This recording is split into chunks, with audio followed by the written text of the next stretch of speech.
Hello hi welcome to Kokila's kitchen. இன்றைக்கி நம்ம recipe பார்க்குறதுக்கு முன்னாடி அனைவருக்கும் குடியரசு தின நல்வாழ்த்துக்கள்.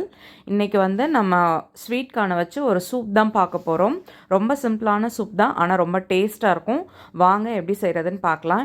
அதுக்கு நான் இன்றைக்கி பொடியாக கட் பண்ண பீன்ஸ், கேரட், பேபிகார்ன் எடுத்திருக்கேன். அதுக்கப்புறம் ஸ்வீட் கார்ன் கொஞ்சமாக எடுத்து வச்சுருக்கேன். இது எதையும் வேக வைக்கல, அப்படியே ஃப்ரெஷ்ஷாக கட் பண்ணி தான் எடுத்து வச்சுருக்கேன். எல்லாத்தையும் பொடி பொடியாக கட் பண்ணி எடுத்துக்கலாம். இப்போ அடுப்பில் வானல் வச்சுக்கலாம். வானல் வச்சுட்டு ஃபஸ்ட்டு 1 ஸ்பூன் அளவு பட்டர் சேர்த்துக்கலாம். உங்களுக்கு பட்டர் இருந்தால் பட்டர் சேர்த்துக்கோங்க, அப்படி இல்லைனா ரீஃபைண்ட் ஆயில் இருந்தால் அது வேணாலும் சேர்த்துக்கோங்க. ஆனால் பட்டர் சேர்த்து செய்யும் பொழுது டேஸ்ட்டு நல்லாயிருக்கும். இப்போது 1 ஸ்பூன் அளவு இஞ்சி பூண்டு பேஸ்ட்டு சேர்த்துக்கலாம். இதோட பச்சை வாசனை போகிற வரைக்கும் அந்த பட்டரில் வதக்கும் பொழுது நல்ல வாசனை சூப்பராக வரும். பச்சை வாசனை போனதுக்கப்புறம் நம்ம பொடியாக கட் பண்ணி வச்சுருக்க பெரிய வெங்காயம் தான் இதில் சேர்த்துருக்கேன். அதை கொஞ்சமாக சேர்த்துக்கோங்க. சேர்த்துட்டு இப்போ இதை நல்லா வதக்கிக்கலாம். வதக்கிட்டு இப்போ நம்ம கட் பண்ணி வச்சுருக்கிற வெஜிடபிளை ஒன்று ஒன்றா இதில் ஆட் பண்ணிக்கலாம்.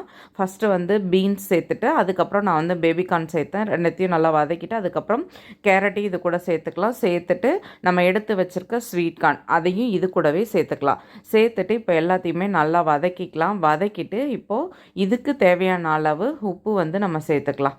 சேர்த்துட்டு நல்லா வதக்கி எவ்வளோ தண்ணி தேவையோ இந்த காய் வேகிற அளவுக்கு தண்ணி நமக்கு தேவையான அளவு வச்சுக்கலாம். இப்போ தண்ணி சேர்த்துக்கோங்க. 2 கிளாஸ் கிட்ட நம்ம தண்ணி சேர்த்துக்குவோம். இப்போது காய் நல்லா மூழ்கிற அளவுக்கு தண்ணி சேர்த்தாச்சு.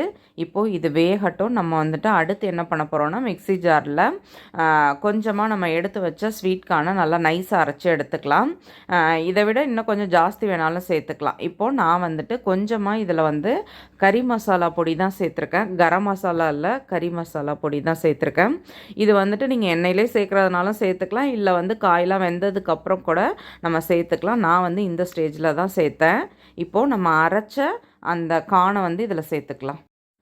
சின்ன ஸ்பூனால் 1 ஸ்பூன் அளவு நான் கார்ன்ஃப்ளவர் எடுத்திருக்கேன். அதை தண்ணியில் லைட்டாக கரைச்சி எடுத்து வச்சுக்கலாம். இப்போது ஃபஸ்ட்டு நம்ம காயெல்லாம் வெந்துருச்சான்னு சொல்லி செக் பண்ணிக்கலாம். காய் வெந்ததுக்கப்புறம் தான் நம்ம இந்த கார்ன்ஃப்ளவர் சேர்க்கணும், அதுக்கு முன்னாடி சேர்த்துடக்கூடாது. ஸோ காய் நல்லா வெந்துட்டுன்றதை கன்ஃபார்ம் பண்ணதுக்கப்புறம் நம்ம இந்த கார்ன்ஃப்ளவரை சேர்த்து இதை நல்லா கொதிக்க வைக்கலாம். கொஞ்ச நேரத்துலேயே இது ரெடி ஆகிடும். ஸோ கார்ன்ஃப்ளவர் சேர்க்க போகிறோன்னா நம்ம ஆல்மோஸ்ட் எல்லாத்தையும் முடிச்சாச்சு. இப்போ இது கூட கொஞ்சமாக சீரகத்தூள், மிளகுத்தூள் சேர்த்துக்கோங்க. சேர்த்துட்டு இப்போ லாஸ்ட்டாக நம்ம மல்லித்தழை இருந்தால் மல்லித்தழை வேணால் கொஞ்சம் சேர்த்துக்கலாம். நான் இன்றைக்கி சேர்க்கல. இப்போ நம்ம இதை பவுலில் மாற்றிக்கலாம். உங்களுக்கு புளிப்பு டேஸ்ட்டு பிடிக்கும்னா கொஞ்சமாக லெமன் புழிஞ்சிக்கலாம், பிடிக்காதுன்னா நீங்கள் விட்டுடலாம்.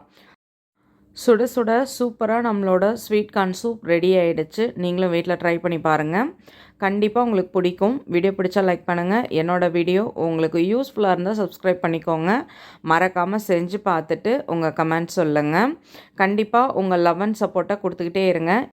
இந்த மாதிரி சிம்பிளாகவும் அதே சமயம் டேஸ்ட்டாகவும் ரெசிபிஸ் எல்லாம் கற்றுக்கலான்னா கோகிலாஸ் கிச்சனை ஃபாலோ பண்ணுங்கள். தேங்க்யூ.